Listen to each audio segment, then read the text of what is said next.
eger zanyarên Kurd ên berê alfabe û rêziman dabin me, hejar Mukriyanî yek ji wan kesayetiyan bû ku bi peyvan zimanê me dewlemend kir.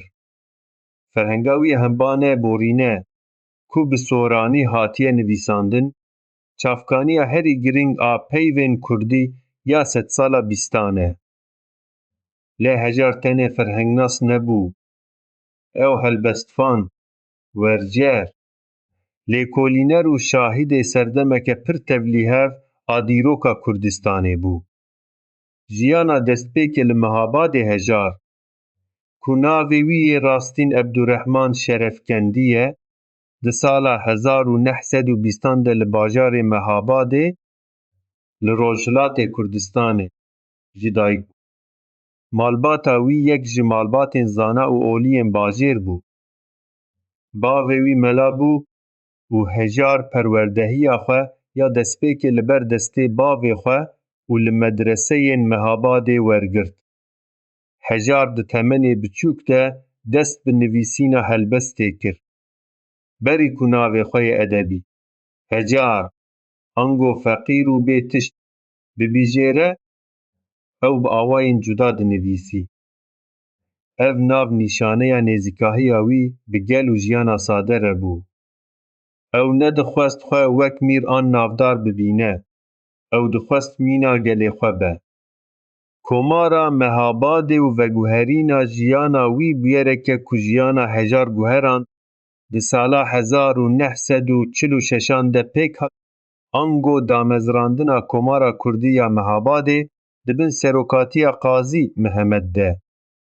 Ev komar tenê 11 meh dewam kir, lê di vê demê de Mehabad bû navenda çand û zanista Kurdî ya Rojhilatê.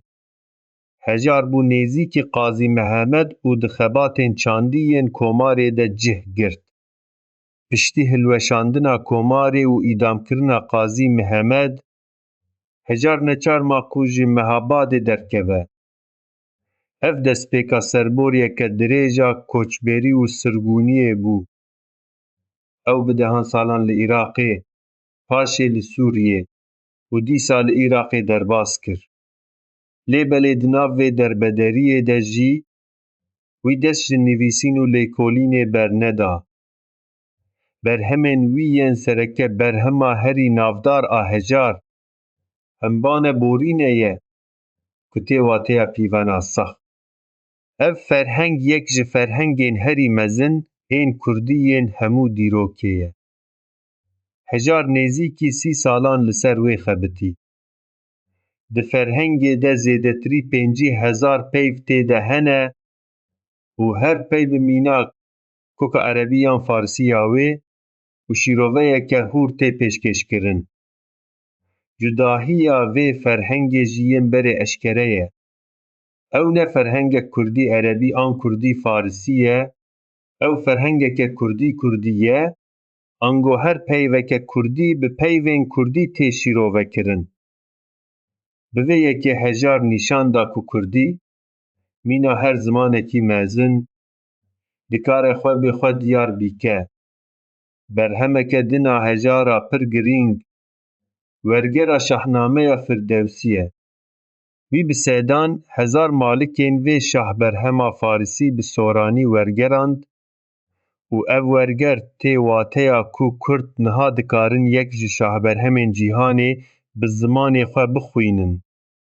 Wî her wiha Qanûna Tibba Îbn Sîna ji erebî wergerand soranî ku ev jî pirtûka herî giring a tibba îslamî ya navîn bû. Hejar her wiha helbestvanekî bi nav û deng bû. Dîwana wî bi navê Bo Kurdistan dengê welatperwerî, derbederî û hesreta jiyaneke azad nîşan dide.